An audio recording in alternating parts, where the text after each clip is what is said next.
What's good, YouTube? We got a Jxmyhighrroller video. How a 5-year-old beef destroyed the greatest season in NBA history.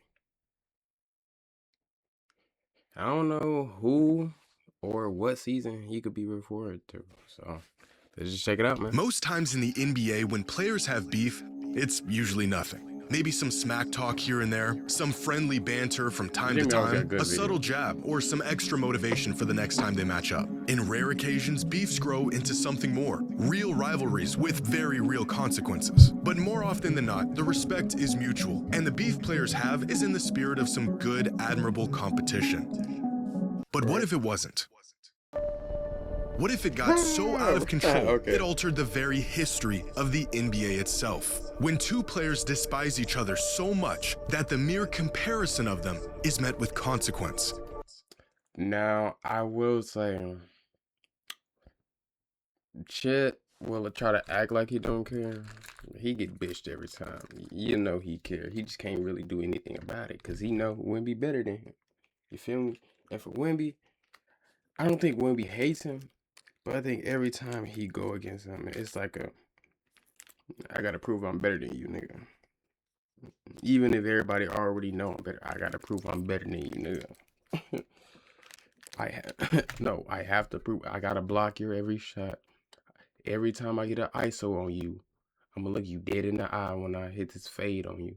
You feel me? I'm gonna hit this tween step back three, and you're not gonna do shit about like. That type of time. And what if the beef began over something that never really even mattered in the first place?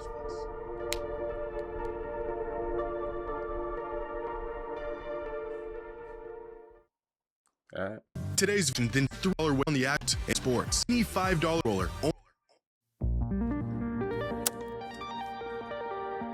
The first mention of Wemby and Chet together in some degree, at least from what I could find, was in a basketball forum all the way back in December of 2020, where a user asked the question, who are your top 5 players for the class of 2021 and 2022? Every single answer that followed containing both the names Victor Wembanyama and Chet Holmgren, but in different orders. Chet 2, Wemby 3, Chet 1, Wemby 3, Wemby 2, Chet 3, Wemby 1, Chet 2. 2020 doesn't feel too long ago, but anyone who had Victor as the best prospect in this class was well ahead of the curve, since at the time, he was just 16 years old and had about 10 months of film on his resume where he looked like an actual child trapped in a giant's body. Chet, on the other hand, was the #1 ranked prospect in America in his senior year of high school, already committed to Gonzaga and nearly 2 years older than Wemby.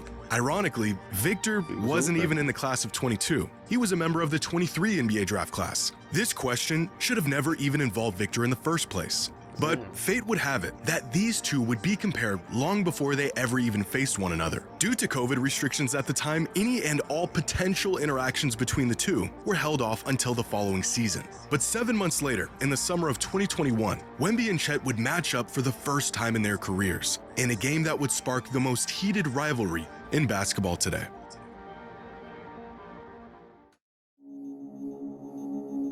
What game you talk about?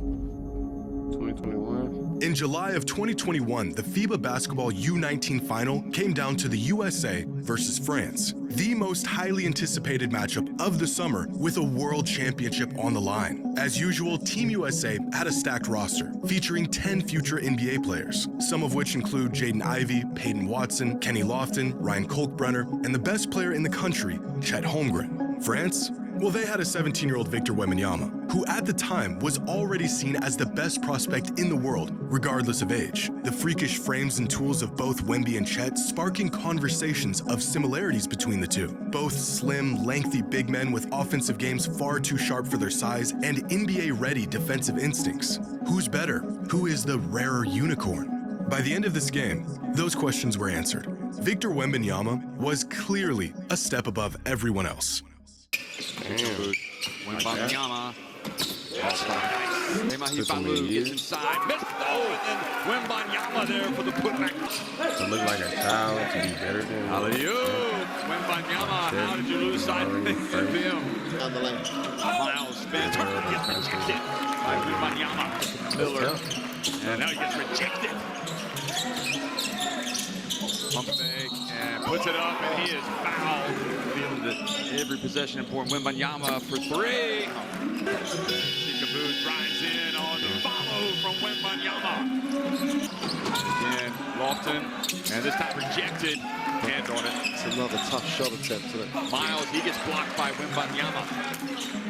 Despite being the youngest player on the court and finishing the game with 22, 8, and 8, as very visibly the best player on the floor, Team USA narrowly edged out France, beating them 81 to 83. And to add insult to injury, the tournament MVP was none other than Chet Holmgren, Wemby having to settle for a silver medal and a spot on the all-tournament team. Now, for most players on the brink of a promising NBA career, this entire tournament would be non-consequential, irrelevant within a few months. But Victor Wembanyama isn't like most players. As the awards were being handed out, Victor could be seen with a look of almost disgust. If you didn't know any better, you'd think France came in dead last by the way Victor handled this loss. Moping around, head down, dragging his feet, disinterested in the whole thing. Appalled even that they didn't win the tournament and he didn't win MVP. A moment that Victor Wembanyama recalls as the worst basketball memory of his life, saying, quote, "Just thinking about it makes my jaw clench. It's a regret,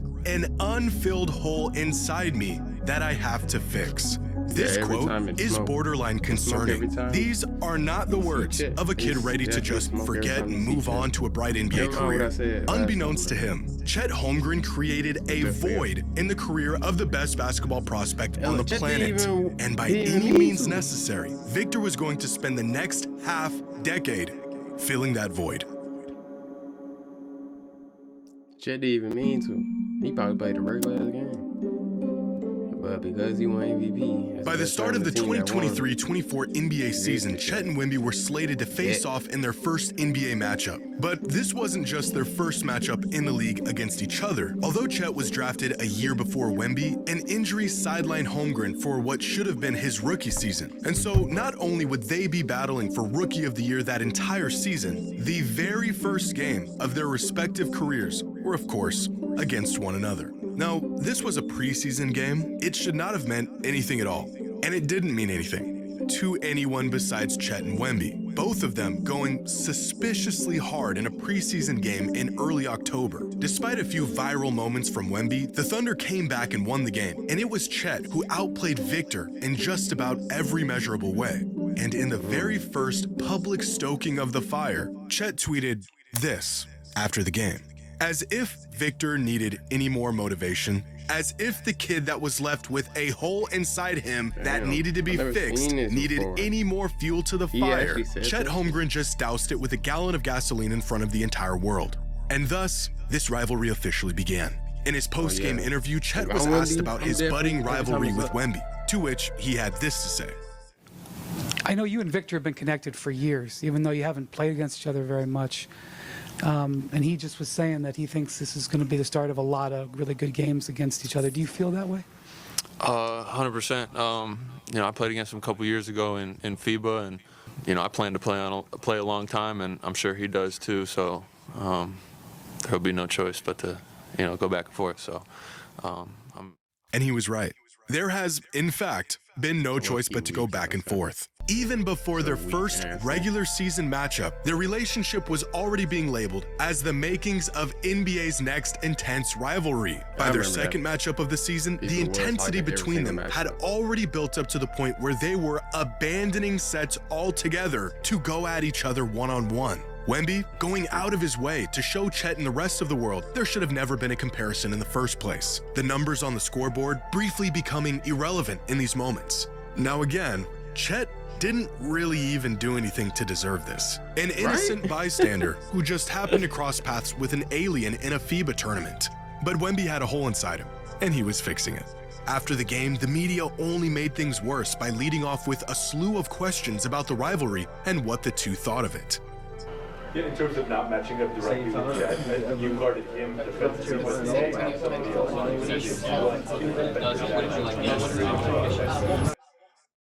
I mean, it's obviously like human nature, but you know, to really be uncommon and not just do what everybody else does, you have to kind of fight that. And obviously, that's the headline that you guys have. That's what ESPN's promoting. That's what the NBA is promoting, and rightfully so. You know, Vic's a great player. You know, I think I have a long way to go in this league, but you know, I plan to be a great player. I mean, I wasn't matched up against him the whole game. You know, my first goal is always to win, and I don't in a game like this, I don't think about that, especially in a loss. First impression of these two unicorns and their potential in the league, it was a fairly even matchup. Wemby was great, but so was Chet. Their names still intertwined, and for many fans, they were each other's equal. This is potentially the beginning of something special, not only for the two of them individually, but the two of them head-to-head. I think both of these guys are studs. They're future stars. You think that there's a better version of me, or I've already bettered him in under 19? There's a competitiveness that you see from Chet. I don't know about that from Victor yet. I believe that he is that dude because he has all of the talent and all of the skills, and he's mature beyond his years, as everyone says. But I do know that both of these guys seem like they're uber talented and they have some dog in them. The league needs Victor Wembanyama. They need Chet Holmgren to be players that are transcendent. This, however, did not last very long. By the end of their rookie seasons, Wemby had firmly asserted himself as not just the superior player, but the future face of the league. A season that was capped off with Wemby's first triumph over Chet. From the #1 pick and otherworldly expectations to now the unanimous winner of Rookie of the Year. Victor Wembanyama lived up to the hype. The unanimous NBA selection for Rookie of the Year. Only the sixth time in NBA history the Rookie of the Year race has been unanimous. He was the third #1 draft choice. Wemby wanted to win in every aspect over Chet. Everything, you know. Victor didn't just win Rookie of the Year, he won it unanimously. And, more importantly, he stopped Chet from winning it. I mean, you can come up with 50 pros and cons for each of us on who's on our team, what we're playing for. At the end of the day, what is the criteria? This is my thing with all NBA awards. Like, what is the criteria? It's hard to. It's all in the eye of the beholder. So it's like, who has more voters that believe in their side of the criteria? I guess. Like, I mean, all credit to him for you know, a great season and everything. You know, we're not. What is he anymore, talking so, about? What does he do here? I mean, you didn't play your. What did he do his rookie year? You what? I played more than 82 though, so that's the rule on our team. Wait, we play more than 82. Playing basketball games. Most of y'all don't get the chance though, because most rookies don't get into the playoffs. So you can't play more than 82. So you know. As much as they tried to deny it, this was a rivalry, and it was building quickly. And for just a moment, a small portion of that hole created in 2021 was fixed. But not for long. Wemby won this battle, but in the following season, Chet achieved something far bigger. If you're a producer who hates AI, this plugin might change your mind. This is Reimagining Co-Producer. You can take... It's different when a motherfucker go get one of these.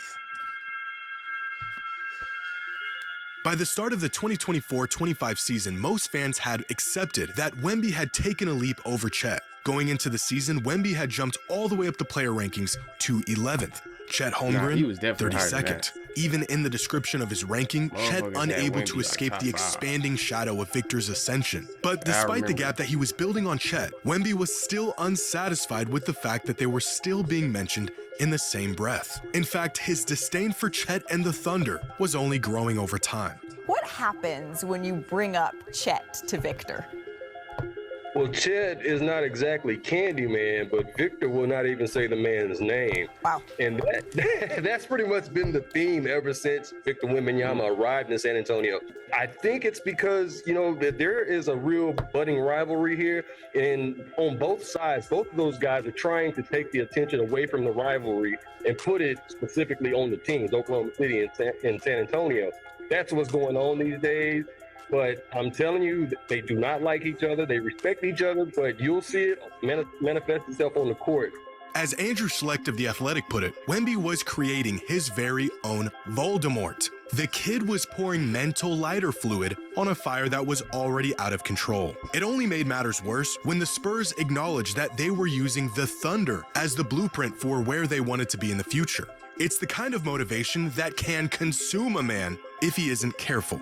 And Wemby was eaten alive by it. In their first matchup of the season, Chet completely outclassed Wemby, holding him to just 6 points in statistically his worst game of the entire season. On the other end, Chet had himself a game. The Thunder won the matchup, they were looking like early favorites to win the title, and the Spurs were still trying to figure out how they could possibly keep up. A performance that rekindled the Wemby versus Chet conversation. And before Victor could once again prove otherwise, he was dealt his biggest challenge yet.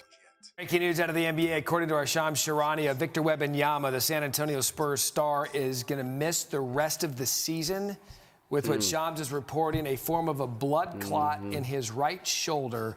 He is out for the season, and the Spurs believe that this is an isolated. While the Thunder were gapping the field and Chet was blossoming into a vital piece on a potential championship team, Victor was sidelined with a season-ending injury. What's the worst-case scenario for a man hell-bent on revenge and willing to do anything to get it? Being helpless and out of commission while your adversary is inching closer to basketball immortality. Well, actually, that's not quite the worst-case scenario, but this is. The Thunder have taken the NBA by storm. For the first time, the NBA champion resides in Oklahoma City. The storybook season is complete. It almost sounds like a work of fiction. This whole saga, this young man's rise to glory and his subsequent fall, idly watching his admittedly unjustifiable enemy achieve the ultimate goal. It's at this point where most players would probably let this whole thing go, realize that this beef has gotten out of control. They're two different players on two different timelines with two different paths. It's just not worth it to hold on to something that, in the grand scheme of things, is so insignificant. But Victor Wembanyama is not like most players. We won't smoke. We won't smoke. You personally have not faced this team since October 2024. You didn't know it had been that long? I knew it had been long, but I didn't know it had been more than a year. In what ways does today's version of you approach that matchup differently? I mean, with much more experience in this league, in life, much more knowledge, I would say, of who we are as a team. It's going to be a totally different game than any before. By the start of the 2025-26 NBA season, a lot had changed over the last year. Wemby was back and ready to play basketball again. He made another jump in the preseason player rankings from 11th to 5th. Chet also made a jump of his own, from 32nd to 24th. For the first time, Wemby was officially recognized as an NBA superstar. Oh, and Chet was now an NBA champion. And if seeing Chet win MVP in a U19 FIBA tournament created a void in Wemby, seeing a ring on his finger created a black hole ready to swallow up anything in its wake. When recently asked if he considers there to be a rivalry between him and Chet, Wemby said, "No, I don't think about that. At least from a basketball standpoint, there's no comparison between us." What does Wemby think about the comparison? Well, his feelings hadn't changed. He's so appalled by it, he thinks there shouldn't be one. But maybe we should be asking Chet how he feels about the rivalry. Do you consider yourself and Victor Wembanyama a rivalry in the league? I don't think it's ever been up to players or teams to declare rivalries, so you're asking the wrong person. Yeah, I don't know about that. Regardless of what the fans or the media think, there is nothing we can do about the 7'6" basketball demigod who's out for revenge. A man hyper-fixated on specifically making sure you never one-up him again. His disdain for Chet at this point, no longer subtle or cordial. Fans and the media taking notice that this is not your average friendly back and forth. Wemby is a man possessed, and Chet Holmgren wants nothing to do with it. But while the Spurs were still trying to iron out some wrinkles and adjust to an evolving roster, the OKC Thunder were scorching the entire league. 10-1, 15-1, 20-1, entering conversations of OKC having a good chance of breaking the all-time record for wins in a season, and Chet Holmgren, the right-hand man to the league MVP, with much larger sights than a beef with Wemby. We've already sort of gone down the road. He says that he and Wemby have never really spoken. That rivalry is happening. I don't care what anybody says.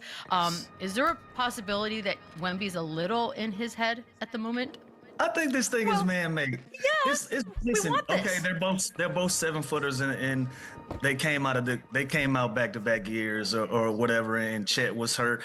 Other than that, that's where it ends for me. Like the real rivalry, it's levels to this conversation. The real rivalry to me is going to be SGA and Wemby. Those are the MVP candidates. Why would an MVP candidate have a rivalry with a guy that's not in that conversation? I think there's a lot of levels and a lot of layers to these conversations, and I think Wemby has graduated from that conversation of a rivalry with Chet. It looked like there was nothing that could slow down OKC, and for some, this rivalry was a thing of the past. When it came time for these two to face off again, at least on paper, the Thunder were a better team in the midst of what could have been the greatest season the league had ever seen. But after 14 long months since the last time Victor saw Chet on the court, and 4 years after Chet stole his tournament MVP, on December 13th, the day had come where he could finally get back to fixing that hole. Missed the last 12, and he's getting ready to head on the floor for his first action since November 14th. Harper pull up Jay, no. Tipped up and in, instant impact from Wemby. No good. Another offensive board for Wembanyama. It's a different game now. Harper is lonely. Early in this game. Wembanyama goes down, gives it up. Champagnie, 3-ball, corner pocket. Teardrop, no, blocked out of there by Wembanyama. San Antonio is quite a bit better with Victor Wembanyama. That's why you have to go get a guy with my experience. Wemby bottoms! Woo! Dan Dwayne, Wemby's a plus 20. Now the post up for a big like Wemby is at the high elbow. There's this matchup. Wembanyama with the rejection on home. Wembanyama changes everything at the defensive end of the floor. Everything. It's over to Wembanyama. Made the catch. Fading away. Wemby. Wembanyama got it back. Fires. And it drops. I'm just bigger than you. That's all this boils down to. I'm big. You snapped their 16-game winning streak, just their second loss of the season. We saw your emotions throughout this one, as everyone's saying that the Thunder is a team that is almost unbeatable. What does this win say about where this group is right now? It says a lot, and it says a lot about where it's going to be in the future. I mean, that's only their second loss of this season. It means something. It means something. And for the Spurs, same starting five we have seen. Slips, Wemby steps right through. Oh my goodness! Right over Chet Holmgren. Harper, throw it up. Wembanyama dumps it. Go back out. Wembanyama, shot clock at 6. Stepping back for 3. First double-digit lead for the Spurs. Up 12. It's going crazy. What a Christmas gift for San Antonio Spurs fans. They've beaten the Thunder 2 times in a row. Now, I would like, with my teammates, to introduce a little new tradition. Get the fuck out the way. Windmill.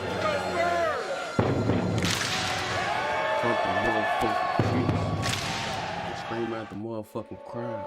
The San Antonio Spurs and the Oklahoma City Thunder, a burgeoning Western Conference rivalry. Wembanyama continues to have a profound impact for the Spurs positively, both the offensive end of the floor and the defensive end of the floor. On cue, Wemby with the buy one, get one free right now. Don't know what's Sure look. feels like one. Wemby won With an exclamation point just to let you know, be out by the three-point circle. You too close. Back up. One dribble pull-up and a propitious roll and a shooting touch to his teammate Wiggins, and got it packed on the front. Give me that. As Wemby Hey, pulls you one too at the small. other end for 3. Got it back and lays it home. We got a whistle. First of all, a spectacular pass by Wembanyama. Off the wide action, Wemby pulls the 3. Got it. Come on. Not only are they kicking their ass on the floor, but they're letting them hear about it. The passion, the noise talking. And not only have they beaten them 3 straight times, they punked them 3 straight times. How much fun was it to be back in the mix again after having to wait the last few weeks to play? Oh, I mean, you can't imagine. Just get better, do some beautiful things. And I just wanted to be a part of it, you know, and I'm glad that we can still do it. when I'm here, I have no doubt, of course, but I'm just glad to be a part of something that's growing to be so beautiful and so pure and ethical basketball, you know.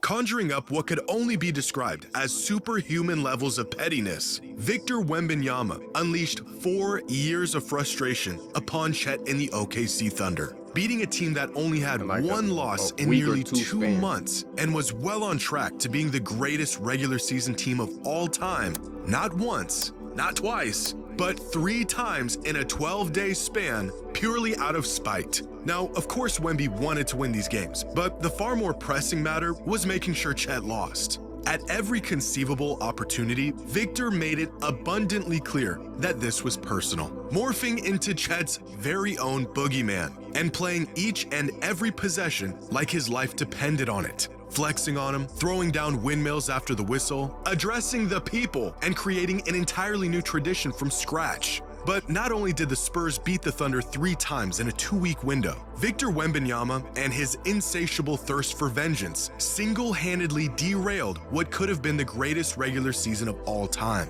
The Thunder's record leading up to that fateful December 13th night, 24-1. On pace to beating the all-time wins record. Their record since that first matchup against the Spurs, 6-6. The record now well out of reach.